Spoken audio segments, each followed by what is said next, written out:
MLM business से भागने वालों, आज होगा तुम्हारा ऑपरेशन। नेटवर्कर्स की बेइज्जती करके आनंद लेने वालों, आज देखो आईना।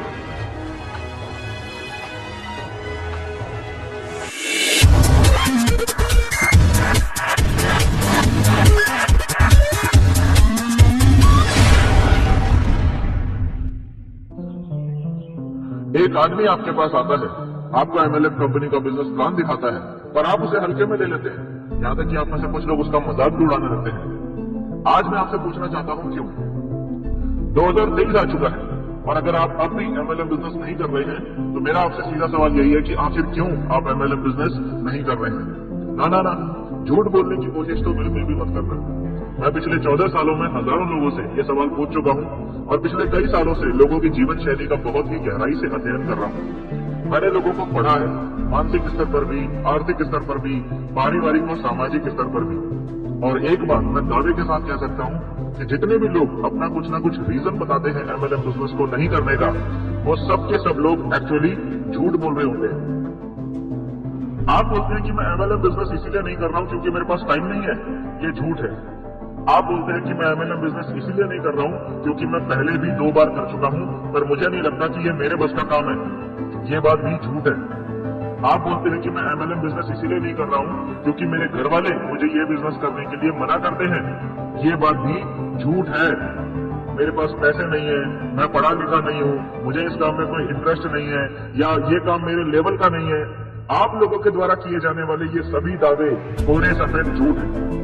आप में से कोई भी इंसान ऐसा नहीं होगा जो किसी न किसी ऐसे इंसान के संपर्क में नहीं होगा जो एमएलएम बिजनेस करके बहुत अच्छा पैसा कमा रहा है। आप उसे देख रहे हो, लेकिन फिर भी आप उसको सफल होते हुए देखकर भी एमएलएम बिजनेस नहीं कर रहे हो। और मैं जानता हूं कि सब कुछ देखने, समझने, जानने के बावजूद भी आप एमएलएम बिजनेस क्यों नहीं कर रहे हैं। मुझे पता है।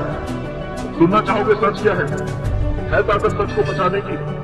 सच सुनने का दम ना हो तो भाग जाओ ये वीडियो छोड़कर, क्योंकि अब जो मैं बोलूंगा वो सीधा आपकी आत्मा पर चोट करेगा। इसीलिए 5 सेकंड दे रहा हूं वीडियो छोड़कर भागने के लिए, क्योंकि उसके बाद मैं जो बोलूंगा वो आप में से बहुत सारे लोगों को अच्छा तो बिल्कुल नहीं लगेगा।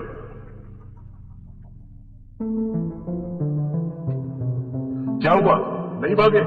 तो लो फिर सुनो सच क्या है। सच सुन के मुझे गाली देने का मन करे तो कमेंट बॉक्स खुला हुआ है। एमएलएम बिजनेस को नहीं करने को लेकर आप खुद को और दूसरों को आज तक जो भी समझाते आए हो ना, वो सब झूठ है। सच तो ये है कि आपको पता है कि अगर एमएलएम बिजनेस में सफल होना है तो आपको बदलना पड़ेगा, और आपके मन और आत्मा को बदलाव से नफरत है। आपका दूषित मन और आपकी कमजोर आत्मा आपको बदलने से रोकते हैं, इसीलिए आप एमएलएम बिजनेस से दूर भागते हैं। यही सच है, बाकी सब झूठ है। और इस वीडियो में यही बात मैं साबित करने वाला हूं। आप सभी लोग जो एमएलएम बिजनेस से भागते हैं, आपको आईना दिखाने वाला हूं। आप में से हर एक इंसान जो सब कुछ जानने और समझने के बावजूद भी अपने आसपास ही मौजूद किसी इंसान को यहाँ सफल होते हुए देखकर भी कोई ना कोई बहाना बनाकर एमएलएम बिजनेस से दूर भाग रहा है, वो सिर्फ और सिर्फ इसीलिए है क्योंकि या तो उसका मन दूषित है या फिर उसकी आत्मा कमजोर है। जब किसी इंसान का मन दूषित होता है तब उस इंसान का मन नकारात्मक भावनाओं से भर जाता है। बहुत ध्यान से सुनना, बहुत ही प्रैक्टिकल बात समझाऊंगा आपको। जैसे घमंड, आप में से बहुत सारे लोग इस बिजनेस को इसीलिए नहीं कर रहे हैं क्योंकि आपका घमंड आपको रोक रहा है, और ये घमंड आप में आया है आपके दूषित मन की वजह से। ये 12वीं पास मुझे क्या समझाएगा, मैं तो इसलिए बहुत ज्यादा पढ़ा लिखा हूं, आपके घमंड की निशानी। ये स्प्लेंडर वाला मुझे क्या समझाएगा, मेरे पास तो कार है, आपके घमंड की निशानी। ये टाई लगाकर घर घर घूमने का काम तो वो सेल्समैन लोग करते हैं, मैं तो सरकारी अफसर हूं, ये है आपके घमंड की निशानी। और आपके इसी घमंड की वजह से आप बदलना नहीं चाहते, और क्योंकि आप बदलना नहीं चाहते हैं